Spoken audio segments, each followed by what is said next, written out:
Good morning. But as we are in Ethiopia, I say, Jennah Daru. As I am Ghanaian, I say Machi or Teten. As I am an African, I say Jambo, Sugu Bona, Nagadiav, Wazuotai, Akaro. Some of the greetings for 3,000 languages spoken natively in Africa. Yesterday, we stretched ourselves. We had many riveting conversations which were truly inspirational. I would need the whole day to recap them. That wouldn't be useful because we have another very enjoyable day planned for you. But these are a few nuggets.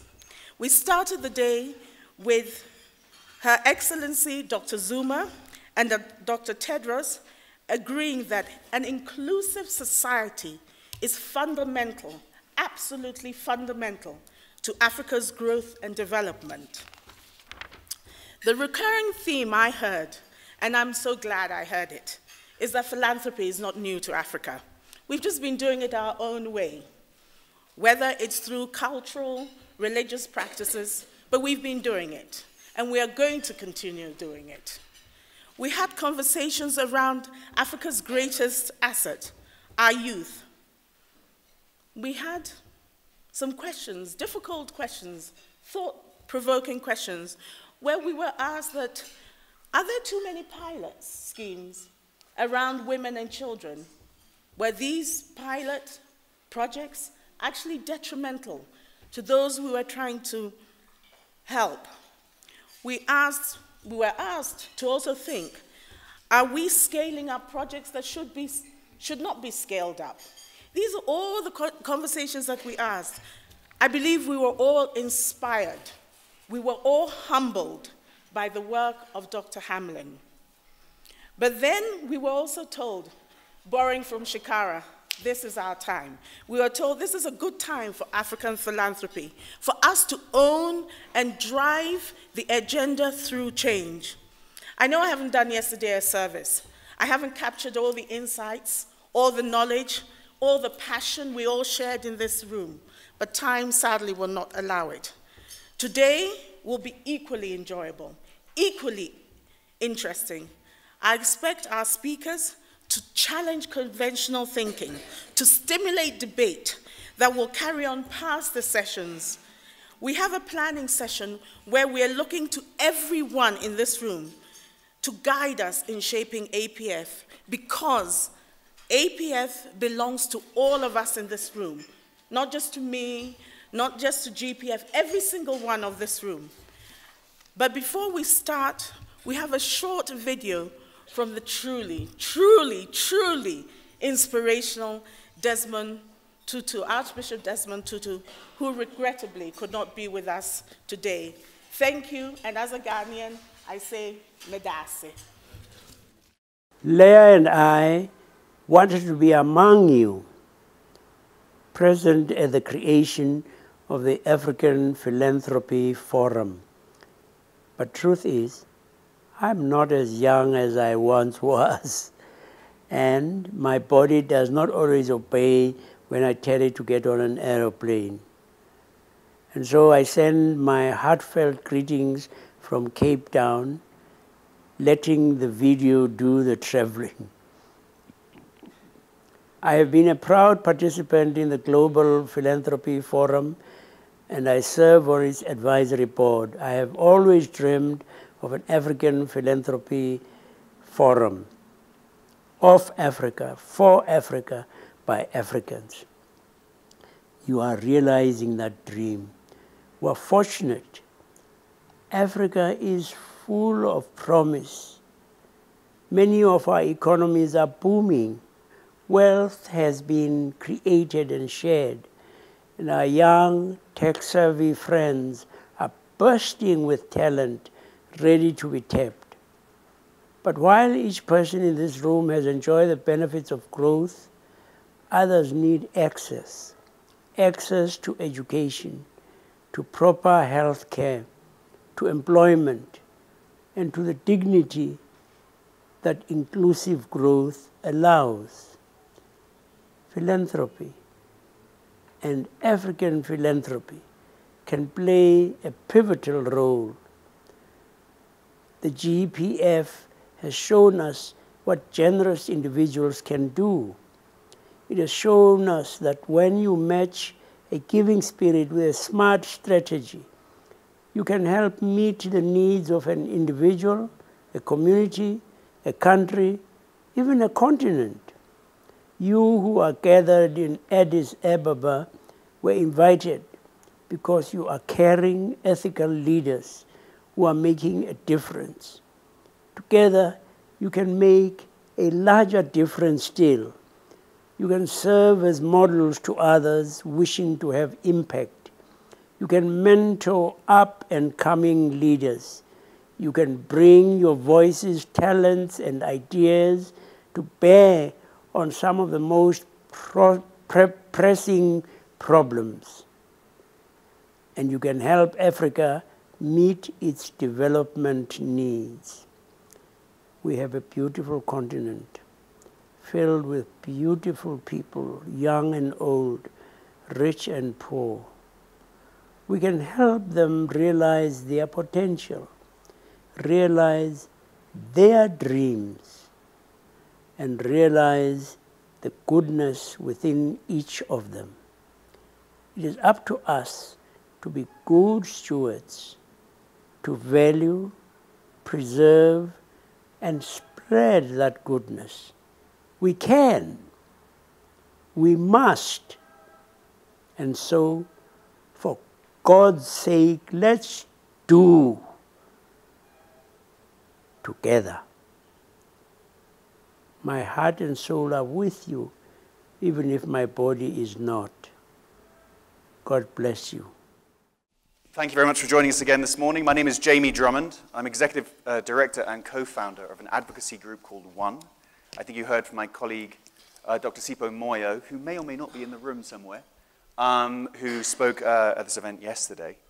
We're going to talk this morning about philanthropy's role in scaling policy on the continent, which is a vital area for anyone who cares about issues globally, obviously, but particularly about the future of this region.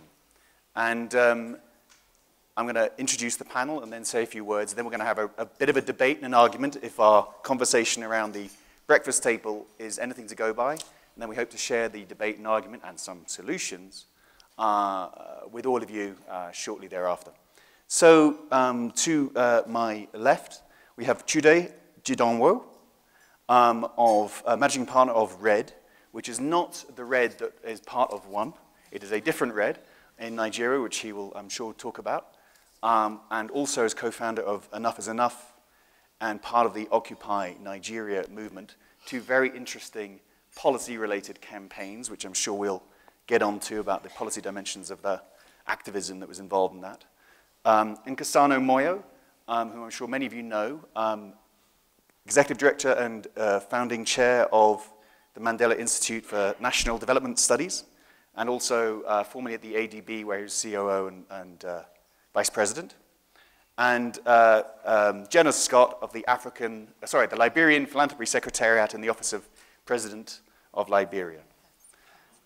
So, just to kick this off, I'm going to throw a few thoughts out there, maybe speaking to our experience here in One. And seeing as we're here in Ethiopia, maybe a little tiny, brief personal story.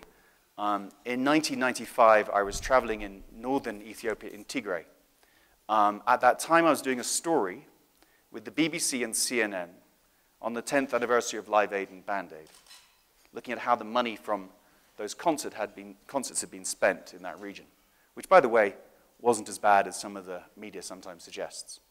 But while I was there, I was struck by the calls of people like Archbishop Desmond Tutu and many policymakers and leaders on the continent calling for debt cancellation. Now, debt cancellation required significant mobilization in partners around the world who own the debts, the creditors. It required a certain degree of international solidarity and movement in response to the demands of African citizens and policymakers. But there was a real negotiation that happened in that campaign between how that debt cancellation should happen. And it's an interesting case study. From that case study, we developed something which is, in a sense, the methodology behind one, called the 5 Ps. We campaign for policy that is evidence-based. We try to advocate the strategies that are non-partisan or bipartisan. That's the second P. The third P is we try to use popular culture. If you're trying to really move people and take significant, important policy into the mainstream that was once marginal, you have to sometimes use popular culture. That means musicians, athletes, soccer stars, and so on. But you've also, as you're trying to move your policy through the system, you've got to be pragmatic. You don't get it all at once. But the fifth P, and His Grace represents this best of all, is you've got to be prophetic. Why were you doing this in the first place? And that debt cancellation campaign was actually a biblical injunction for debt cancellation for the year 2000, which moved a very unusual coalition of faith groups, as well as Marxist academics who are highly atheist, into a campaign together that Bill Clinton called a very big tent. And we've been using that sort of evidence-based policy, bipartisan politics, pop culture, pragmatism, and a prophetic. I know that sounds pretentious and pompous, but you've got to keep that in the room to remind yourselves why you're doing the negotiations in the first place and don't sell out.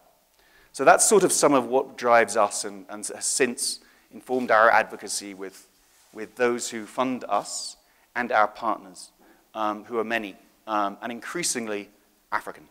And I think the evolution of African philanthropy funding advocacy on the continent is one of the most fantastic things that's happened. And I hope we're going to talk about what is the appropriate mix of funding from within the region, plus support from outside of it for the scaling of African-owned ideas, and when do they get swamped because of the overbearing nature of international support, and how does that get properly negotiated? I hope that's something we're going to have a robust conversation about, and if Nkosana has anything to go by, I'm quite certain of that.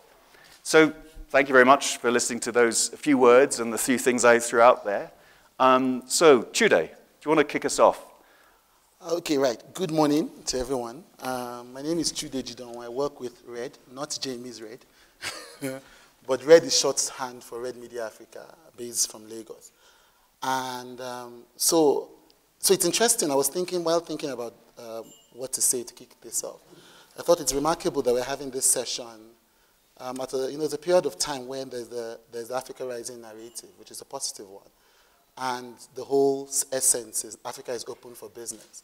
The danger of that, as I think one of the speakers mentioned yesterday, is an either-or philosophy where people feel, well, we shouldn't talk about philanthropy anymore, we shouldn't talk about aid anymore, we should talk about investment, we should talk about businesses, as if there were an either-or solution to any country's problems.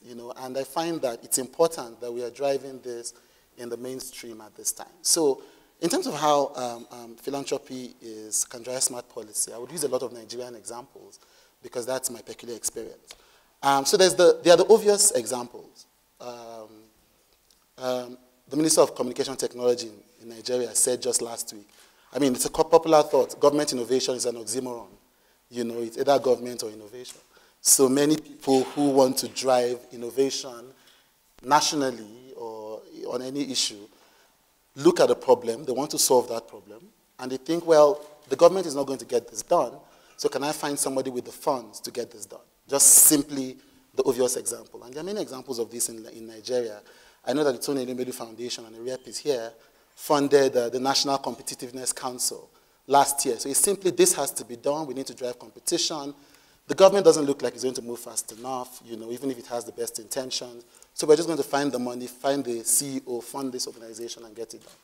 And there are a lot of examples. It's great that Dr.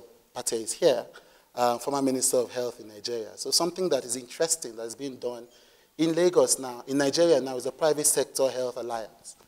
And it's a Bill Gates-led initiative that goes into Nigeria, calls everyone who has more than a few billions together and says, look, how can we drive more active private sector participation in the health challenges that we face?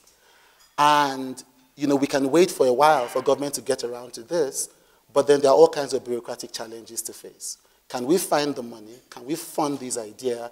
Can we save lives in the immediate? And can we drive a change in government policy in the ultimate? And in the past 6 months, they call it the PISHAN, not the best acronym. But the PISHAN has done active work saving lives across Nigeria in the north. All these great ideas with telecoms companies using their networks, using Coca-Cola's networks to make sure that immunization materials get to the farthest parts of the north as soon as possible. It's incredible work. And so it's really, we are not going to wait. We're just going to get it done. So those are the most obvious examples.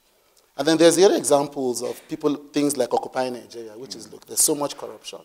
We can't wait anymore. We just need to do something, especially at the time it was fuel subsidy. It had been removed, a lot of opaqueness in the oil industry, and a lot of people thought, look, we have to drive attention to this issue and change, if not policy, then at least government's body language towards corruption.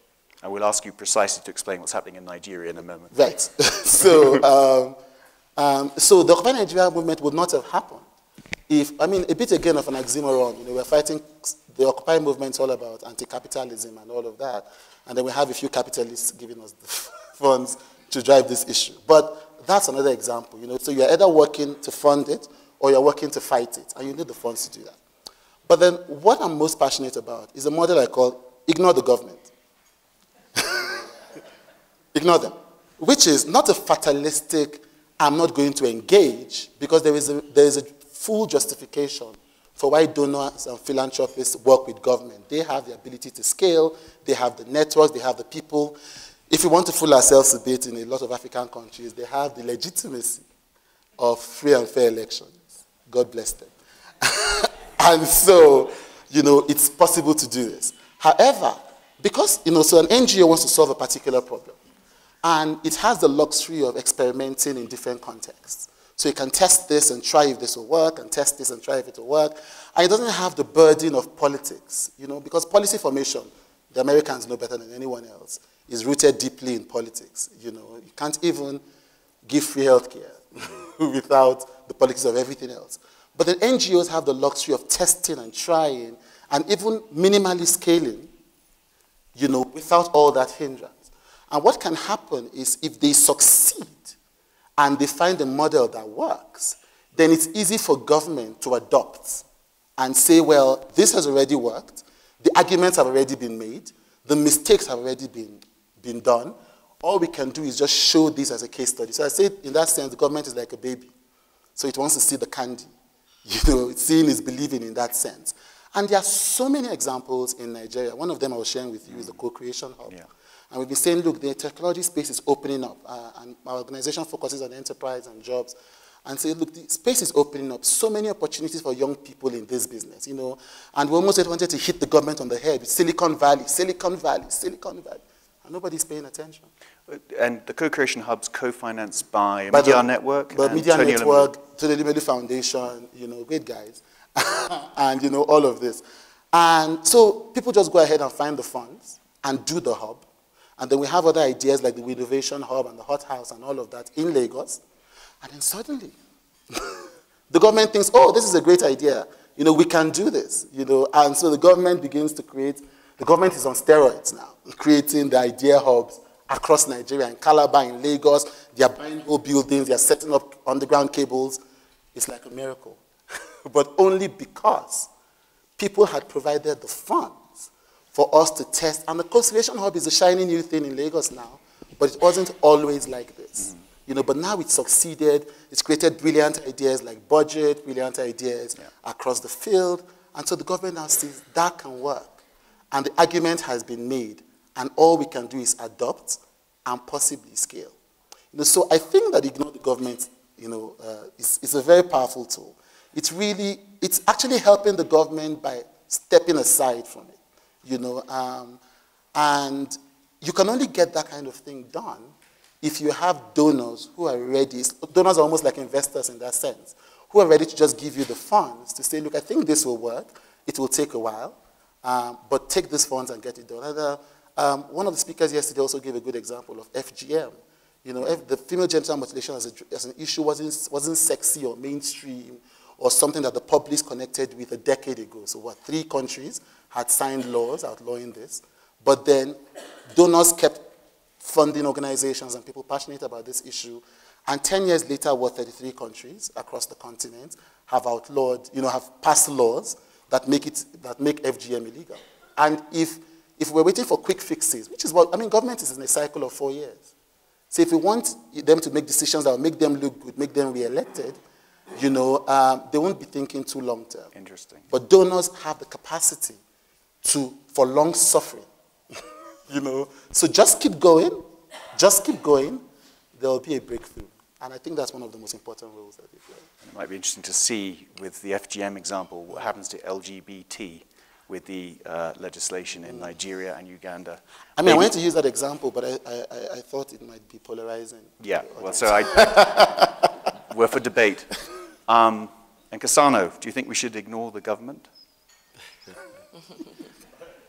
Of course not. Of course not. Okay, let me start this way. I think nobody would dispute the fact that philanthropy has got a role in policy formulation, none whatsoever. I think the conversation really is about the how. How should this happen? And I think in order to answer that question, we need to take a step back.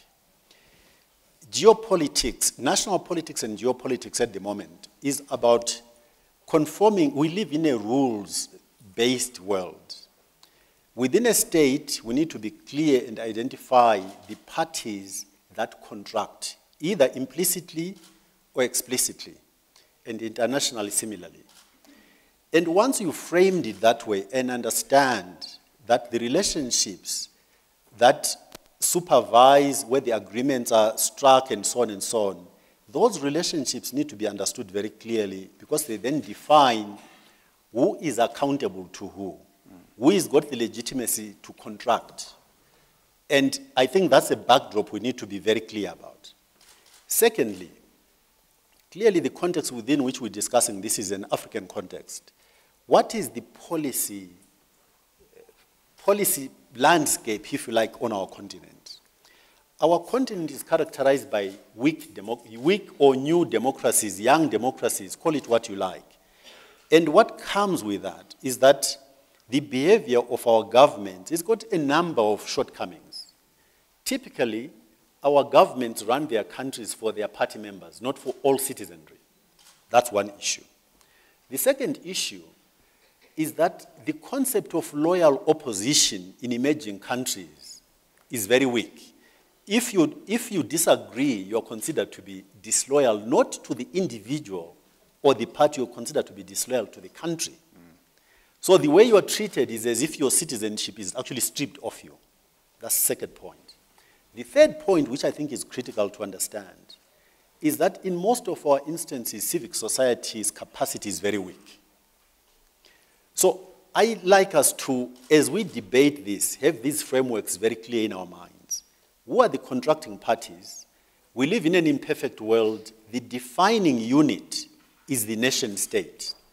Who are the parties within that who contract? And even internationally, the example you gave, which is brilliant, debt cancellation. At the end of the day, the people who go and contract on behalf of their citizens are the state, recognized state entities. So we cannot get away from it. So then, in policy formulation in an ideal world, in a country, you would expect all stakeholders to have a voice, to have capacity, and to have information with which to engage. Those are the three necessary conditions. But as I've just pointed out, that's not always the case. But we should not confuse lack of capacity and lack of information and lack of access with lack of legitimacy to engage. So as we come in to say what should the role of philanthropy be, let's firstly recognize who are the principles and who are the support systems. If I go to a commercial bank or an investment bank, and I want either to buy a company or to list a company, the investment bank does not own that transaction. I own it, even if I don't have the specialty to transact.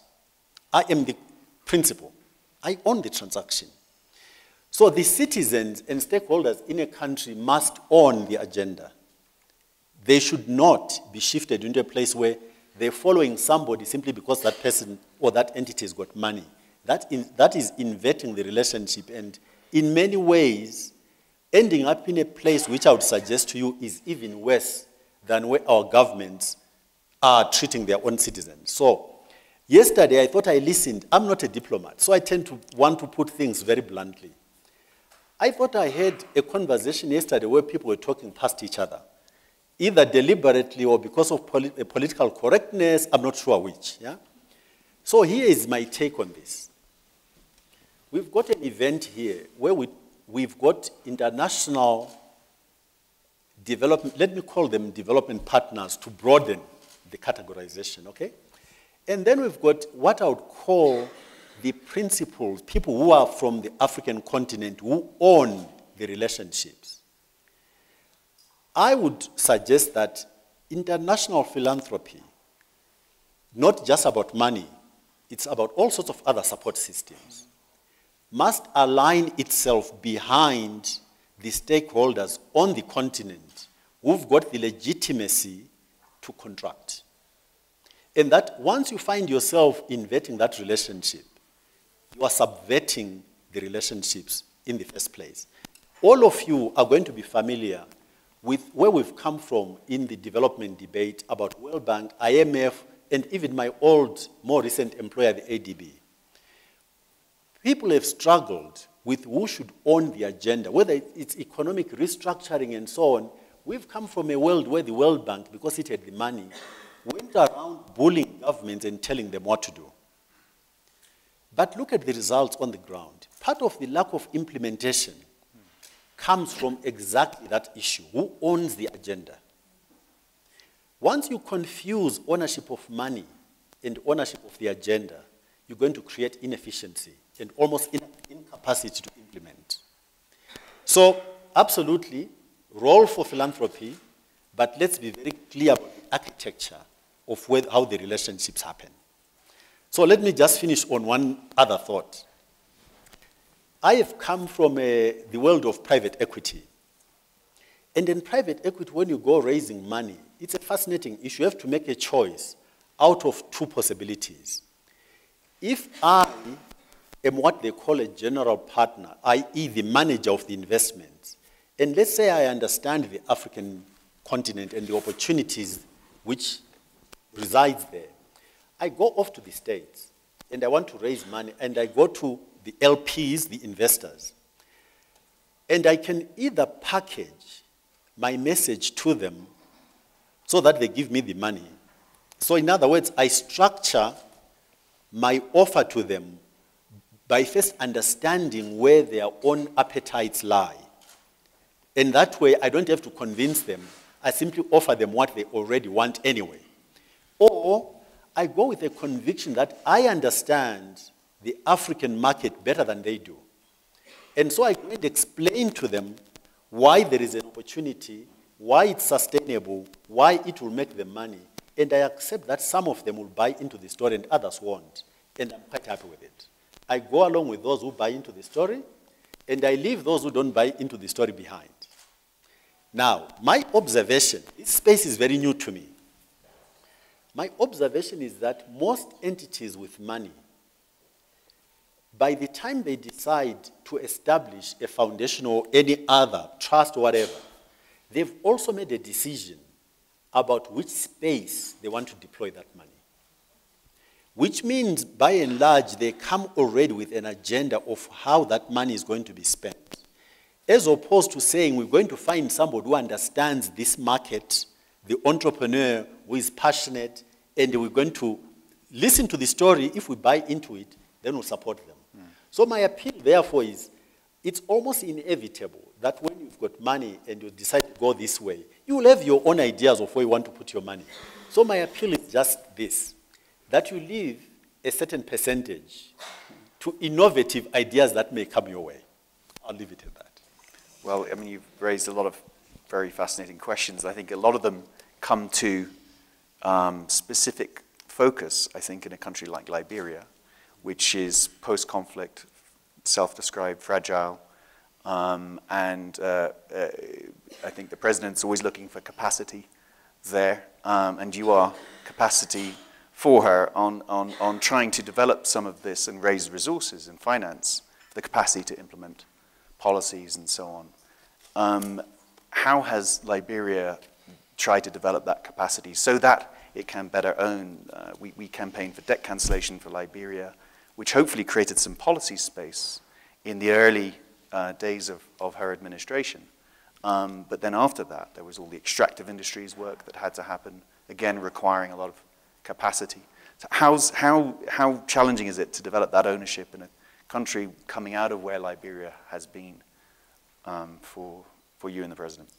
That's a very good question, Jamie. I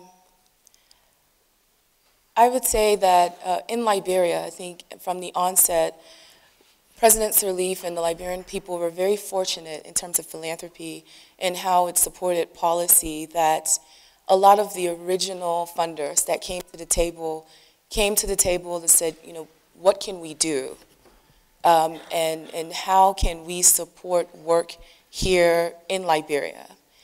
And that has helped us, you know, be very successful in pushing policy initiatives. And that was the role that philanthropy played.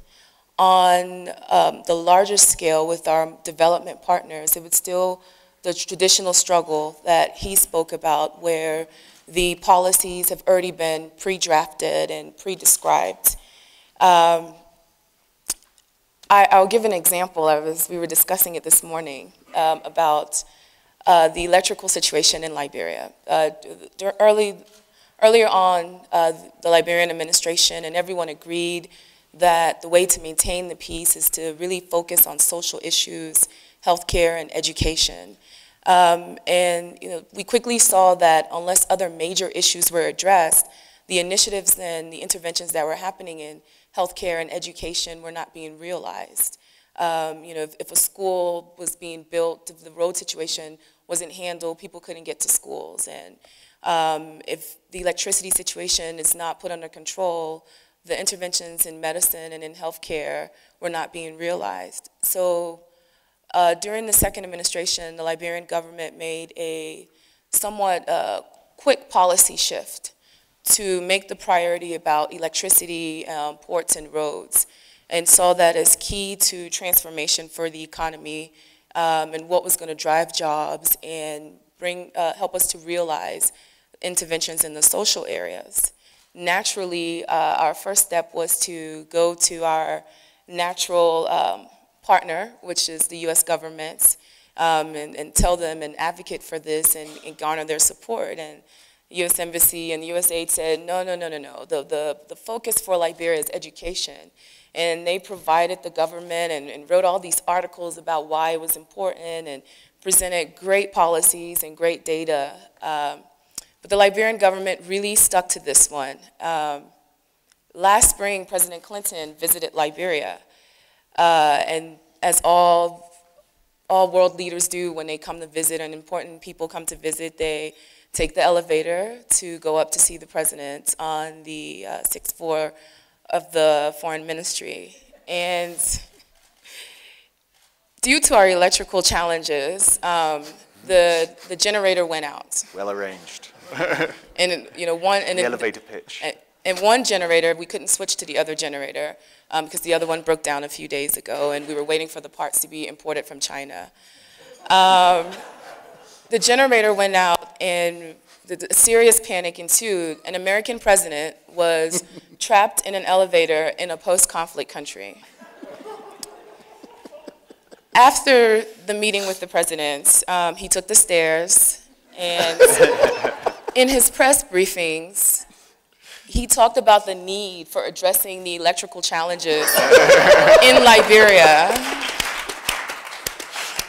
and how he was going to help, you know, preach this message for it.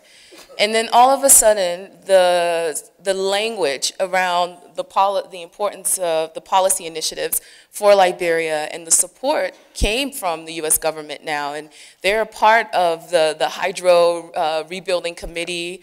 They're on time, they contribute to it. American tax dollars are donating generators in Liberia.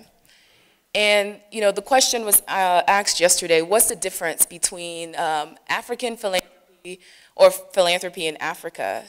And I think maybe, possibly the key distinction is when until you're affected by the problem, your approach to it is quite different.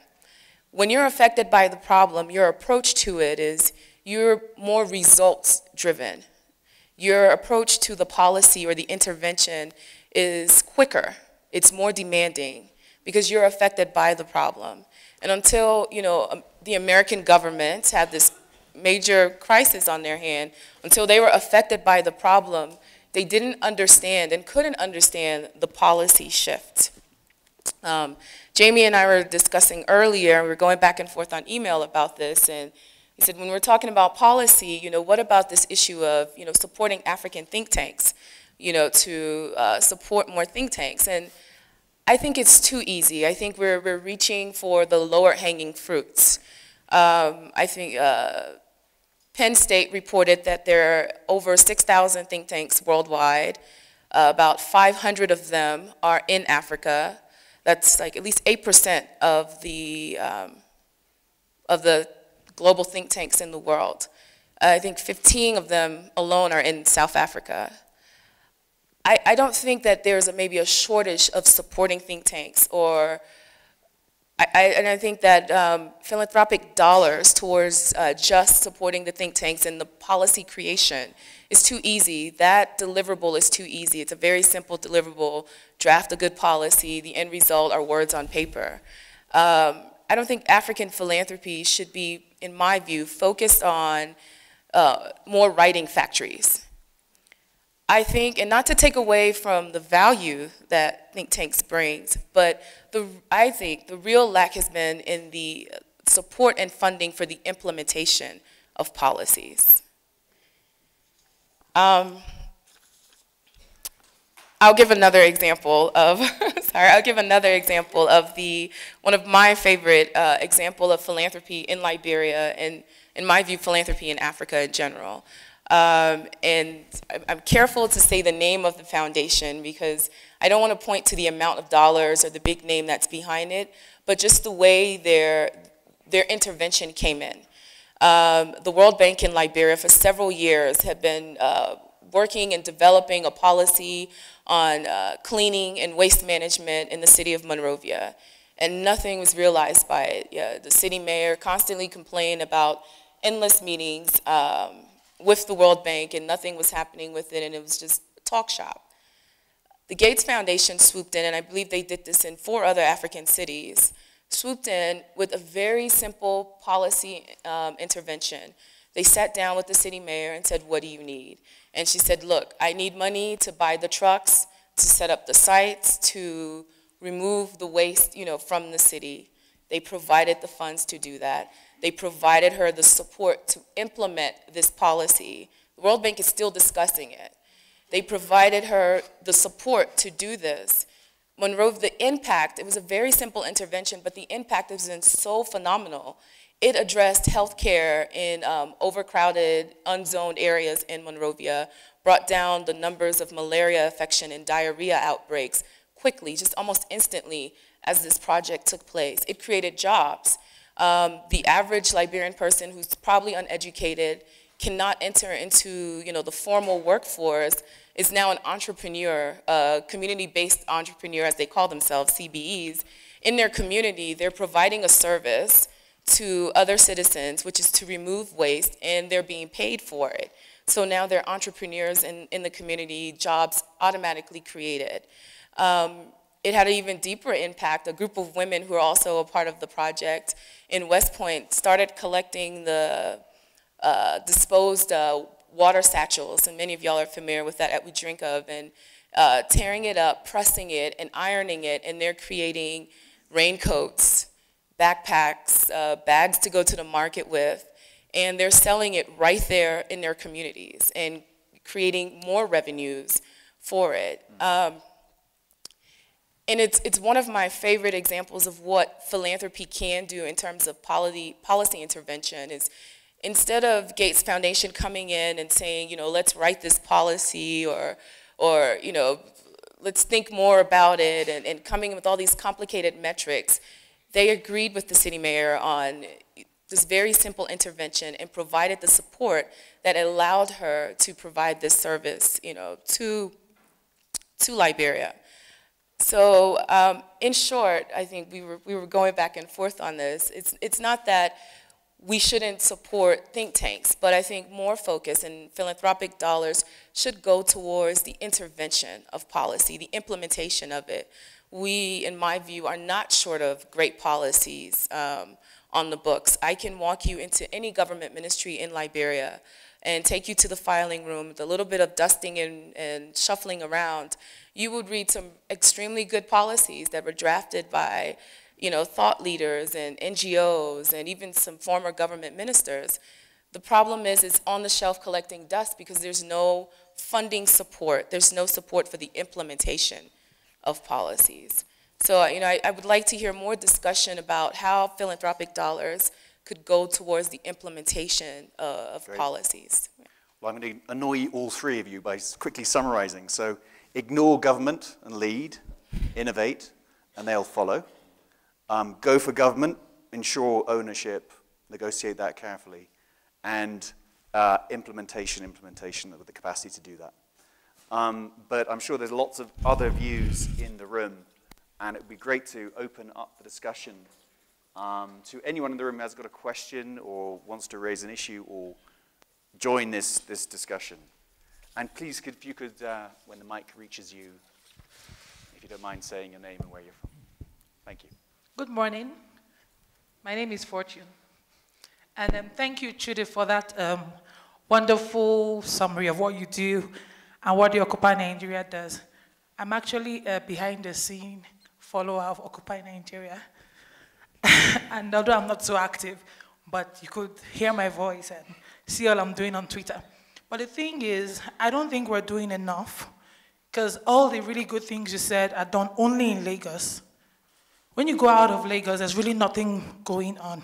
So I think what we need to do as people with like-minded individuals is connect with people working in other regions of Nigeria and see how we can scale what's happening in Lagos. Because Lagos is moving 10 times faster than every other part of Nigeria. And if we still commit so much philanthropic activities to what's happening in Lagos alone, we're leaving the whole of Nigeria behind. And maybe we should even break out of Nigeria the way it is now. So let's see if we could kind of like amalgamate our thoughts, adopt what we're doing, and scale to other parts of Nigeria. And that's why this philanthropy forum is really good. We could rub minds, we could work together, we could adopt policies, and then bring together other people that are working in other parts of Nigeria, bring them together and do the same thing in other places, and let's see how the idea goes. Thank you. Thank you. Chude, maybe you could pick up on that, but just briefly, we, with some support from the Tony Elumelu Foundation, are setting up an office in Nigeria to look at an area that could take various aspects of growth out of Lagos, which is agriculture. And there's been many promises regarding investments in agriculture in Nigeria and around the continent. And you mentioned your budget as one of these innovative solutions incubated at the Co-Creation Hub. They are working with our Africa team, and SIPO, Dr. Moyo is here to talk more about that. And it's been very hard for us to find out what's going on in the Nigerian agriculture budget. And then it turns out it's very hard for anyone to find out what's going on in most agriculture budgets. And this is the area of budgets which are supposed to relate to the most people on the continent. And I think there's a discussion later this morning or this afternoon about that subject. But that would strike me as an area for catalytic philanthropic investment, which is understanding what's happening in these budgets and transparency and accountability of budgets, where they impact citizens the most. But do you want to touch on the Nigerian I don't think there's much to touch on. I mean, so she's giving me the charge. But I mean, essentially, so first, you know, the Occupy Nigeria movement is a huge movement. You know, so it's a small piece of 1 million pieces. But again, it also underscores, like he was saying, the imperatives of philanthropy in a society like ours. You know, so I was talking to somebody who works in an NGO called Sight Savers yesterday, and he was talking about the things that they are doing in the north. They've basically ignored Lagos and all those other urban centers and they're focusing on underserved communities in the north. And speaking about setting the agenda before they step in, if you were talking to government, if government was driving innovation, driving activity, there is a case to be made for centering in Lagos or cities with huge numbers. It takes people who have other imperatives based on their experiences working in other communities outside of Nigeria to say, well, it's good that people are focused on Lagos because it has 20 million people and all of that.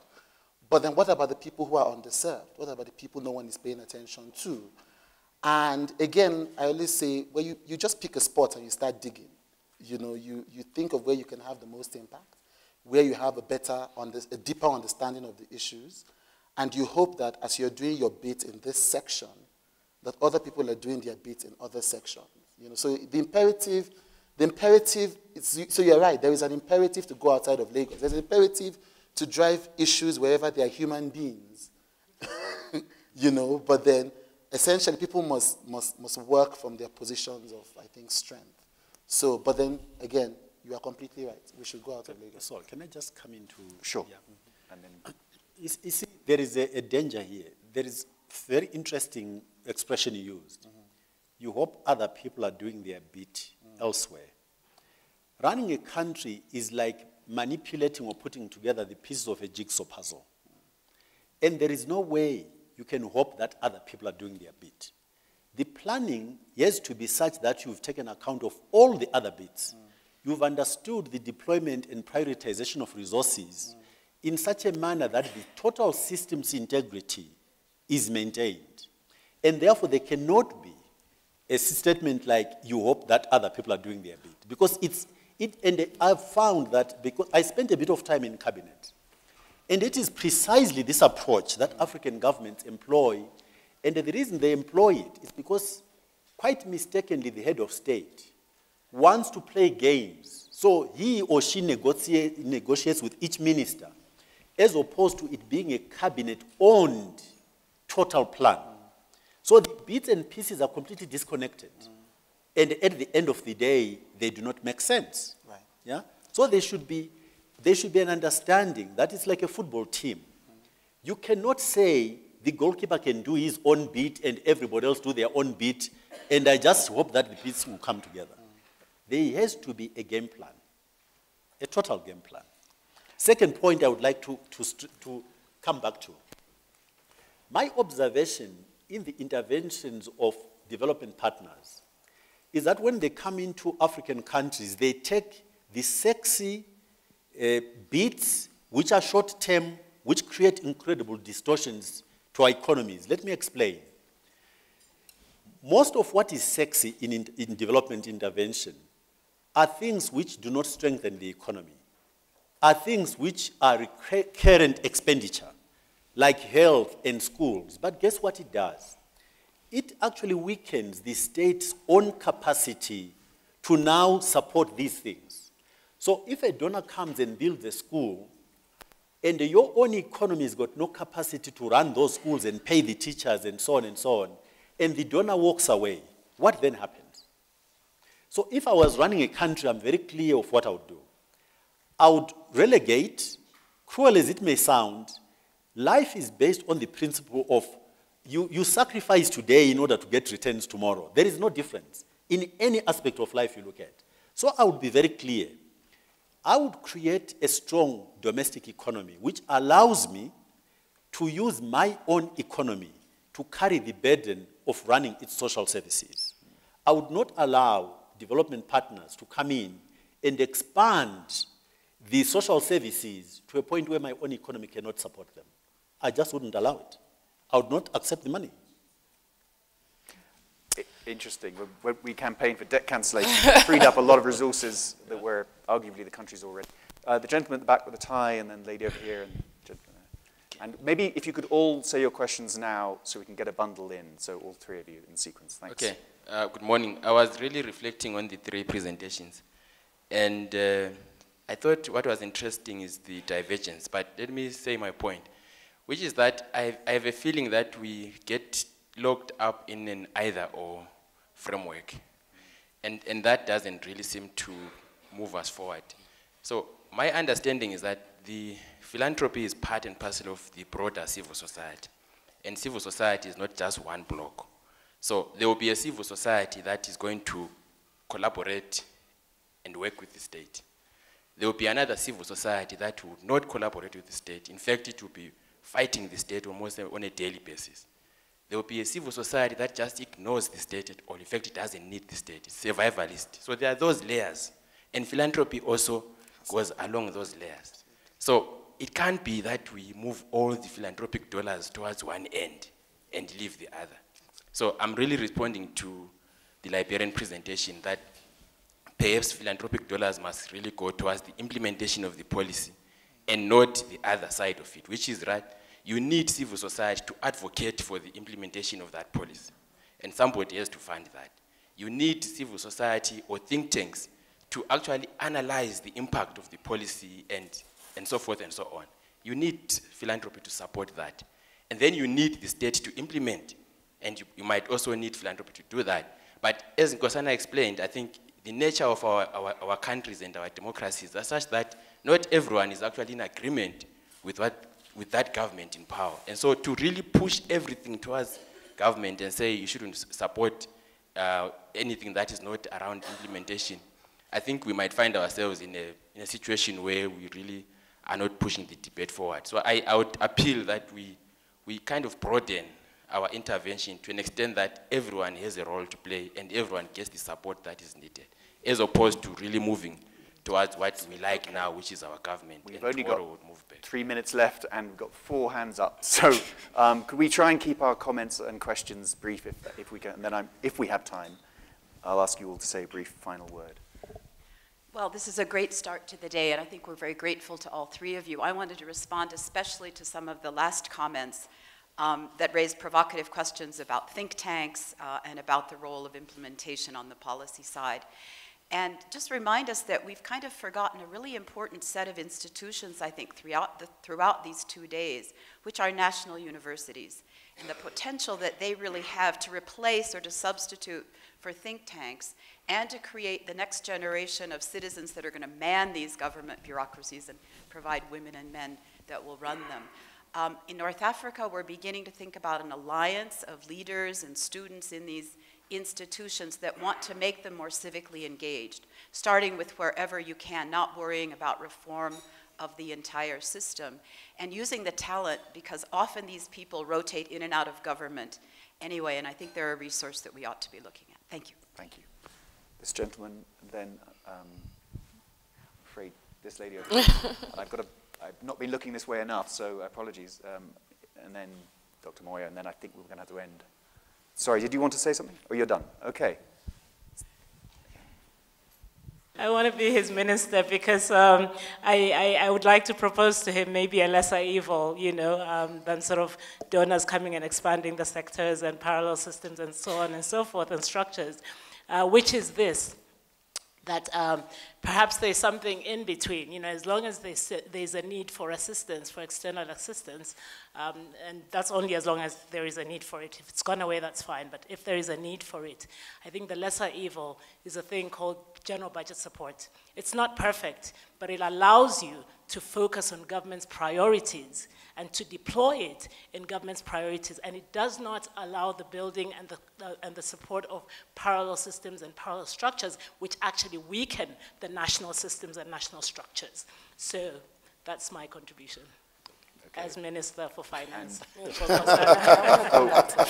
This lady over here, and then we'll finish up.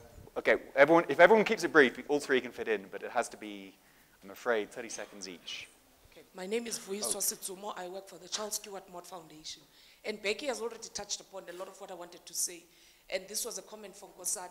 I agree a lot with a lot of what you've said, but where I have a question is, you know, you're saying donors should have an open slate. And I'm not an apologist for donors, but similarly to how your organization is not working to cure malaria, shouldn't donors also have a focus? It's one thing for them to dictate to partners what to do, but it's another to bite what they can chew and say, in this sea of problems, I'm choosing education, and then I'll see which partners are working on education, and then I'll support their agendas. Otherwise, everybody will be kind of trampling all over each other, trying to do everything at the same time. if we could go to the lady in the back in the corner and then here. And then we'll end up over there if we can. Thank you. I want to contribute to the discussion, do we ignore the government or work with them? I believe that the time of people working separately to achieve the ends are gone. We're living in the times when engagement together is necessary. I have found on our continent, a lot of times the people who go to the government come from the NGOs. And if they have lived all of their lives thinking that government is something different, when they get there, they completely forget because they know the NGOs are going to act on their own anyway. So my contribution to this is that we have to find ways in which we engage with the government because we want the governments to change and do the right thing and sustain that goodness to the end. We have to find ways to engage. When we get to a point where the government doesn't listen, we have a right to go a different direction, but not engaging the government and then engaging philanthropic partners outside does not show the right way of going towards the change. In fact, it sometimes makes NGOs look like they're privileged towards the donors from outside and makes the government feel that it's been left out. I do, in conclusion to that one, I wanted to say that there are times when a government leads on something that NGOs can actually improve on. And I think it's good sometimes to take that lead if it can improve something that is important for the country. Okay, thank you. If we could try and keep them very brief, and then I'm afraid I'll have to sacrifice our final comments because the stop please sign is flashing at us. But if you, 30 seconds each at these two tables, and then we'll call it a wrap. My quick question is to Dr. Moyo. My name is Anne Kabagambe. I'm from the African Bank. So I'm intrigued by your concept of a piggy bank, so to say, within philanthropic organizations. And I guess the question is, could you tell us the space where these two parties would connect? If in fact they are going to be supply-driven. Next question. Final comment, and then we're going to, seeing as you've been addressed, and with the kind permission of the APF, we'll wrap with that comment. Very quickly, number one, we have to move away from this either or. Life is never that simple, and I think it distracts us. The second thing, I'm disagreeing with you on FGM. CNN, people say if a tree falls in a forest and CNN doesn't cover it 10 times, did it really fall? FGM did not become an issue because donors put money into it. Donors put money into it because African women have been working on this in communities for decades, some of them very successfully, some of them not. Donors came in on an issue that communities had identified, not the other way around. Thank you. Right. You asked even before he goes to that, I want to say something to be very careful, you know, when we dream up this African government that you will be operating. The reality is the only reason why we're discussing philanthropy and its role in policy is the global reality that governments alone cannot meet the needs of society. They cannot meet these Millennium Development Goals that we've set for ourselves, the youthful generation that are demanding change now. They simply, their budgets, their revenues alone simply cannot meet the needs. And a lot of philanthropists have realized that their charity alone is not, able to address the issue. And the only reason why we're discussing this here today is there has to be collaboration. We have to work together to address the issue. You can't say, I won't allow, this space in philanthropy to undermine, our larger economic efforts. But I think more the language is how do we utilize philanthropy to support our larger economic efforts? And when you bring everyone to the table, truly you find out that the end goal is the same. It's just sometimes the paths that we're taking. And I think it's very important not to take the route of, closing out a very important partner, which is the money. Yeah. And every country in the world, country in the world has philanthropy and think tanks funded by philanthropy. Hi, Jimmy, can I take my Okay. 30 seconds. I mean, there is an assumption. There is an assumption of 100% confidence in governments across the African continent. No, there's no assumption. There's an assumption. There's an assumption. Well, not from you. I don't mean from you. Sorry. I don't mean from you. I'm saying we need to, so for instance, the imperatives that are being driven in Nigeria, for instance, are people saying, maybe we don't believe in these priorities, and we think that there are other things that we should focus on. And we're not just talking of foreign donors. I mentioned local donors. I mentioned Pishan. I mentioned Chude Foundation. We're saying sometimes we think maybe there are issues. We are not sure of what's happening here. We're not sure of how funds are being managed. We're not sure of how funds are being distributed. And we can't do anything about that now, and we want to move fast.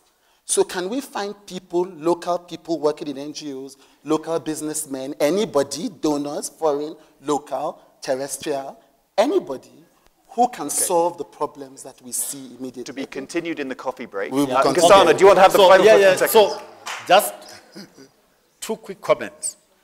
Becky, brilliant comment, and that's what I was talking about our countries and governments. They do not give the space. So absolutely, the creation of a constructive tension is what brings us to a point where there is equilibrium and things like that. So absolutely spot on. We need to strengthen the different components of our countries to make sure that the dialogue of engagement works well. Second, I use a lot of science. I'm a scientist.